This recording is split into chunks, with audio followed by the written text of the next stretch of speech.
Okay, good morning, good morning, good morning.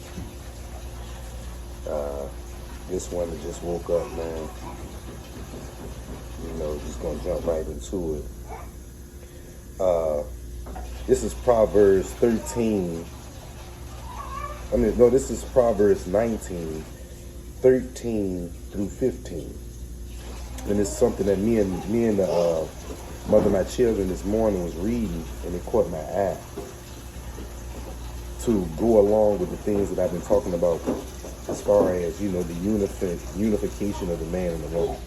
Because right now, man, Satan's turning it apart with us thinking of themselves and thinking of self, everything.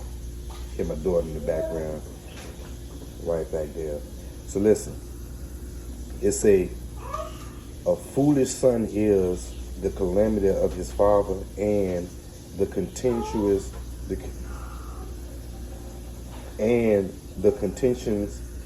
of a wife are a continual dropping. House and riches are the inheritance of fathers. A prudent wife is from the Lord.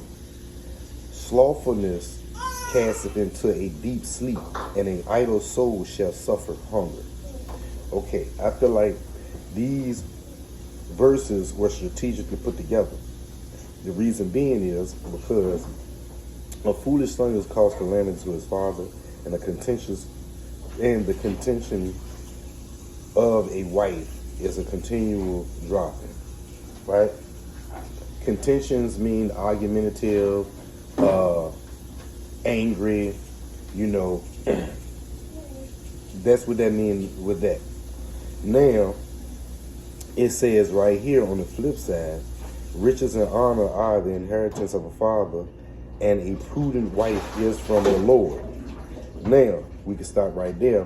The word prudent means a person that strategically or carefully thinks about the future.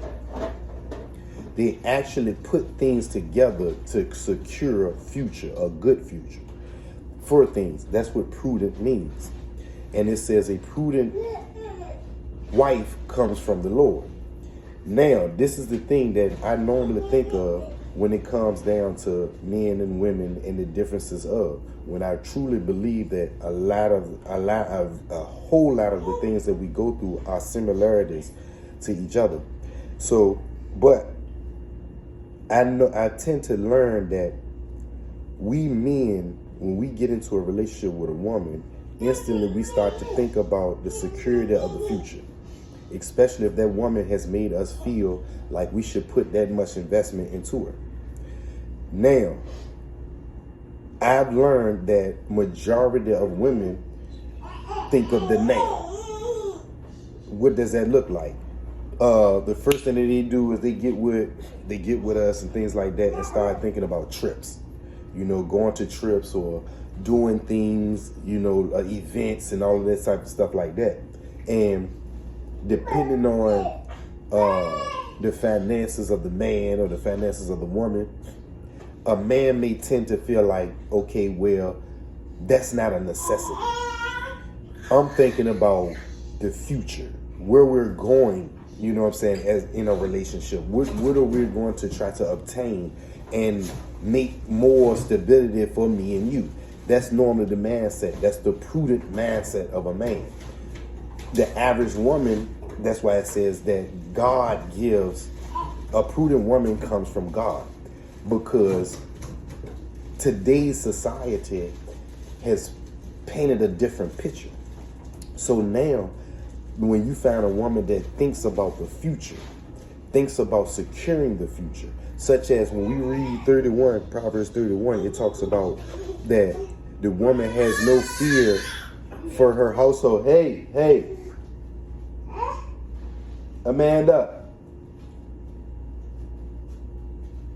So a woman does have no fear for her household in 31. In Proverbs 31, it says a woman has no fear for her household, or no fear of the winter, because she's already got the clothes and prepared the clothes and stuff like that for the winter. And that before they even wake up, it says when the house is yet asleep, she prepared meat for the table and stuff. See, prudence is the thought of things for the future. So what do they put that now? Today's time, when they do a movie and they show that a woman is being prudent and stuff like that, and they put her in a family setting, she's the woman that sits at the helm of the house that pretty much orchestrates how everybody gets ready for school, how the man gets ready for work, how, what's going to go on for lunch, how is everything going to prepare for dinner, how much food, everything is prepared for the future so that everything can correlate together. That's a prudent woman. And we just read that comes from the Lord. Now, a lot of people say, well, today's time it ain't like that. The households are not built like that. Everybody has to share responsibilities and stuff. Well, that's the trickery of the devil. Mind you, in the beginning, that wasn't intended for the woman. It said that a man may eat by the sweat of his brow. He didn't say that a woman would eat by the sweat of her brow. He gave certain things for the woman and he gave certain things for the man. So when you're operating outside of how God said it, then you can't complain about not being a prudent or not being sent by God or anything like that, because that's how it was said. Then right after that verse, you go to 15 and it says, slothfulness casts into a deep sleep, and an idle soul shall suffer hunger. Why did it put it right after prudence? Right? Because at first it told a negative situation, which is a foolish son is the calamity of a father, and the contentions of a wife are the continual dropping. That's the negative. The flip side, house and riches are the inheritance of a father, and a prudent wife is from the Lord. Okay, flip back to the negative. How can she not be prudent? A slothfulness casts into a deep sleep, and an idle soul suffers hunger. So that means